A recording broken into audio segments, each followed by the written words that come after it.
हमें यह तो पढ़ाया जाता है कि लगभग 3 साल में भारत का संविधान बनाया गया, लगभग 300 लोगों ने मिलकर भारत का संविधान बनाया गया। हमें यह भी पढ़ाया जाता है कि बाबा साहब अंबेडकर ड्राफ्टिंग कमेटी के चेयरमैन थे, लेकिन हमें कभी यह नहीं बताया गया कि किन 10 देशों की नकल करके हमने संविधान बनाया। और यह तो कभी नहीं चर्चा हुई कि जिन 10 देशों की नकल करके भारत का संविधान बना, उन देशों ने किसकी नकल किया था। भारत का संविधान 10 देशों की नकल करके बना। उसमें पहला है यूके, दूसरा है अमेरिका, तीसरा है आयरलैंड, चौथा है कनाडा, पांचवा है ऑस्ट्रेलिया, छठवां है रूस, सातवां है जापान, फिर जर्मनी, अफ्रीका और फ्रांस। इन 10 देशों की नकल करके भारत का संविधान बना। लेकिन सवाल यह है, उन 10 देशों ने किसकी नकल किया था, क्योंकि उसके पहले कोई संविधान था ही नहीं। आपको जान के आश्चर्य होगा, जिन 10 देशों से हमने नकल किया है, उन 10 देशों ने अपना संविधान बनाने से पहले वेद को पढ़ा, उपनिषद को पढ़ा, महाभारत को पढ़ा और सबसे इंपॉर्टेंट उन्होंने मनुस्मृति को पढ़ा। America, Britain, Ireland, Canada, Australia, रूस, जापान, जर्मनी, अफ्रीका और फ्रांस का जो संविधान है, उसमें 50% जो कंटेंट है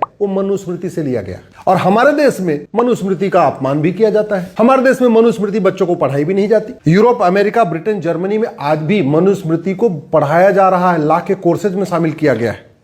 Max Muller, Macdonald, Keith, Thomas और जूई, इन लोगों ने कहा था कि Manusmriti is the first codified law of the earth, Manusmriti is the first codified law of the world.